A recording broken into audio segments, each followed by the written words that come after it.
E-petition relating to the Online Safety Act. So on the 15th of December, yes, this month, the UK government are going to be having a discussion about the Online Safety Act. When a petition reaches 100,000 signatures, it has to be discussed in Parliament, and of course the Online Safety Act petition reached 500,000 signatures. So a date has been locked in as the 15th of December this year for the UK government to have a discussion about the Online Safety Act and discuss the points raised by opposition to the Online Safety Act. Now there's quite a few things that I want to dive into in this video because there's a lot of misconceptions about these debates that they have in Parliament, and there's a reason why these debates more often than not don't really provide results, but we will get into that in this video. Very quickly, if you're looking for a fantastic VPN, make sure to check out private internet access at the link down below. They don't track what you're doing online, they don't keep any logs, and with my link down below you get yourselves 4 months free and 86% off. And it's the best way to support the channel. Now let's get back into the video. A Westminster Hall debate has been scheduled for 4:30 PM on the 15th of December 2025 on an e-petition relating to,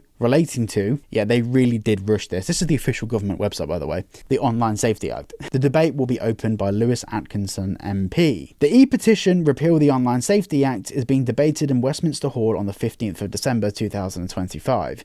The petition was opened between April 2025 and October 2025 and received 550,000 signatures. The Libere, I think it means library, will produce a briefing ahead of this debate, and this page will be updated when it's published. Well, I'm glad we got through that word salad. So what is the purpose of these debates and what do I think is going to happen? Firstly, I do need to say, when they do this debate, when they actually have this debate, of course, as soon as it finishes, I will publish a video going through the key highlights and the bits that you really need to know. So make sure you're subscribed with the bell icon turned on to be notified when that video comes out. But to understand what the UK government are going to do during this debate, we need to look at what they've been doing for the past couple of months. So whilst the Online Safety Act has been in effect since 2023, the age verification requirement came into effect at the end of July this year. So the original petition that was opened actually contained a number of errors and generalizations that basically kind of watered down the argument. Nothing against the person that created the online petition, by the way. Thank you, you did a great job.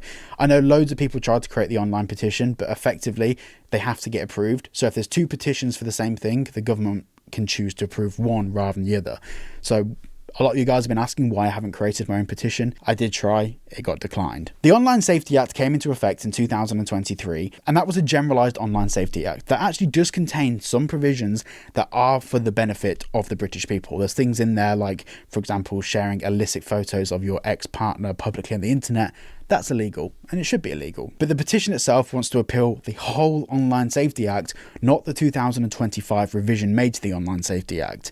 And that is the part that includes age verification. So what the government are actually going to be discussing in December isn't age verification, because the petition itself wasn't appealing just the age verification, it was appealing the act as a whole. And the act as a whole will not get overturned. It won't, because the Online Safety Act, some elements of it have produced good results. The age verification is the thing that's in question, and unfortunately this debate that's happening in December isn't about repealing age verification, which is what we want. So this brings me to my prediction of what I think is going to happen in Westminster Hall on the 15th of December.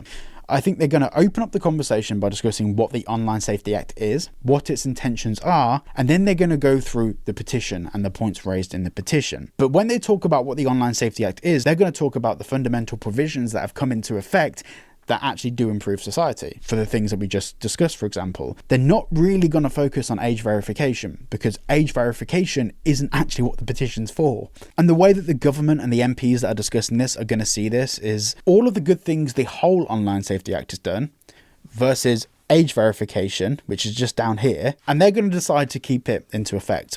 Now, I don't want this to be a downer of a video, and I said a very similar thing for the digital ID debate that's happening on the 8th of December. This isn't doom and gloom. The fact that this is going to get discussed in Parliament is going to raise interest in the topic, and of course then maybe open the door to future petitions or future conversations about how we repeal this. But I do want to manage everyone's expectations, because with digital identification and that petition, the discussion in Parliament is more likely to get further, mainly because it had 3 million signatures, but it was right on the nose of digital identification.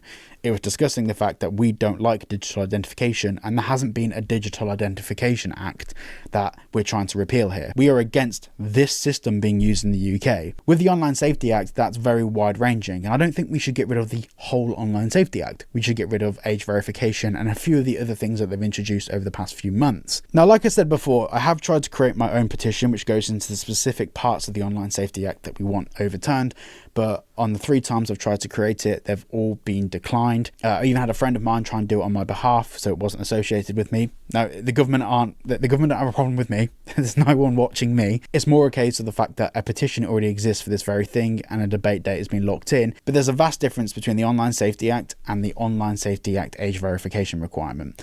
And that's what we want to appeal. I will cover what happens during this debate that they're going to have, but I'm kind of accepting the fact that nothing's going to change from this. So I'm going to get that out of the way and then start a new petition. The problem is, if someone gets there first, that petition will be the one that the government choose to go on the Gov website, and then we go back to square one effectively.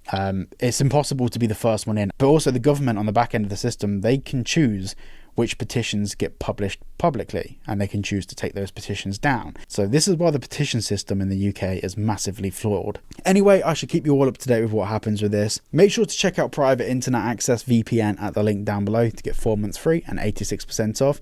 And if you did enjoy today's video, please make sure to like and subscribe. I shall see you all in the next one.